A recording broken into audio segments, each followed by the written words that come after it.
la pluie. Or, aujourd'hui, avec les sécheresses que l'on connaît à travers le monde et les régions, évidemment, avoir la possibilité de créer la pluie, c'est évidemment très important. Le pouvoir. Voilà, 50 pays aujourd'hui disposent de la technique, maîtrisent ces techniques. Vous allez me dire, mais comment on fait pour envoyer de l'iodure d'argent dans les nuages? Eh bien, soit par avion ou par fusée, par au-dessus des nuages, et on inonde, si vous voulez, le nuage de cette iodure d'argent qui va créer une réaction chimique et qui va faire pleuvoir, ou alors même des générateurs au sol. Donc depuis le sol, on peut essayer de vaporiser les particules sur les nuages.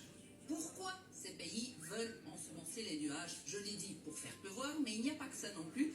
On peut essayer, avec cet ensemencement et cette iodure d'argent dans le nuage, diminuer la taille des grêlons. C'est très important pour les vignobles français qui, on sait souvent, ça a une glace, quand il y a parfois des coups de gel au mois de mai, quand la floraison a déjà bien entamé, eh bien, on diminue la grosseur des grêlons et ça peut donc diminuer l'impact. Ou alors, et ça aussi, lors d'un défilé militaire, être sûr qu'il y aura un ciel bleu et pas de pluie, parce qu'on peut évidemment jouer aussi sur, pas simplement créer de la pluie, mais aussi toute une technique pour évacuer ces nuages et les faire disparaître. Contrôler la météo, c'est un peu flippant, Sophie, on va pas se mentir. Oui. Ça fonctionne en fait? Alors, les scientifiques sont un peu partagés, mais il y en a qui estiment que franchement c'est assez marginal comme résultat, mais il y en a qui l'ont calculé et ça varie, la fourchette est quand même assez grande, entre 5% et 20% de précipitations qu'on peut créer grâce à l'ensemencement des nuages. Donc grâce à cette technique, on peut quand même faire pleuvoir entre 5 et 20% de plus, donc ça fonctionne. La technique en fait n'est pas nouvelle, parce qu'on pourrait se dire c'est de la science-fiction et maintenant on joue aux apprentis sorciers. Eh bien non, ça date quand même des années 1940, quand les Américains l'ont testé pour la première fois. Et je vous propose d'écouter Mathieu Simonet. Il est auteur du livre La fin des nuages, paru aux éditions Julliard, et il explique quand on l'a utilisé pour la première fois. Effectivement, les Américains, pendant la guerre du Vietnam, avaient lancé l'opération Popeye, et pendant plusieurs années, ils ont ensemencé plusieurs fois par jour le Vietnam pour créer des inondations, pour bloquer des routes, pour faire en sorte que ce soit plus facile de bombarder des camions, en introduisant aussi des choses dans les nuages.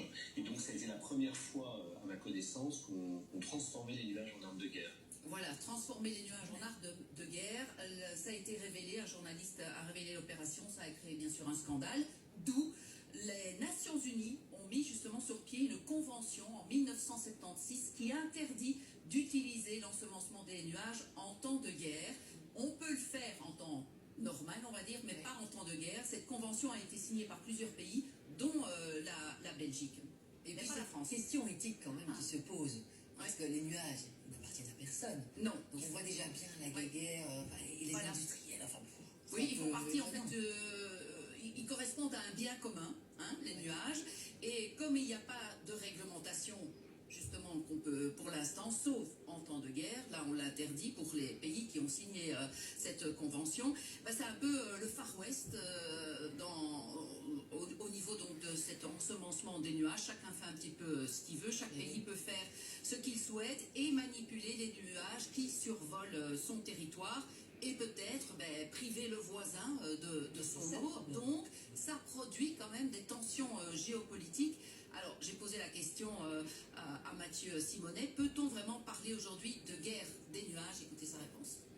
Disons qu'aujourd'hui, la science, à mon avis, n'est pas encore suffisamment évoluée pour que ce soit un vrai objet de convoitise.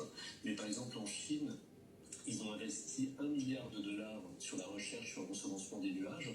Donc ça n'est pas de la science-fiction que de penser que dans 10 ans, 20 ans, les choses vont évoluer et peut-être qu'on pourra bloquer les nuages, peut-être qu'on pourra capturer des nuages, peut-être qu'on pourra justement s'approprier les nuages. Et puisque les nuages n'appartiennent à personne, il ne faut surtout pas que les pays les plus riches, les pays les plus avancés au niveau technique, deviennent les maîtres des nuages dans 30 ans ou dans 40 ans. Voilà, donc ça c'est aussi évidemment une question qu'on se pose. Mathieu Simonet qui prône évidemment des règles communes, mais aussi des règles d'études d'impact, parce qu'on sait que ça existe, l'ensemencement des nuages, on connaît la technique, mais finalement on n'a pas beaucoup d'études sur quand il pleut, c'est produits chimiques retombent sur le sol, bien oui. évidemment, cet iodure d'argent. Et voilà, quels sont les impacts que cet iodure peut avoir sur notre santé, sur l'environnement. Et tout ça, c'est encore un peu le flou.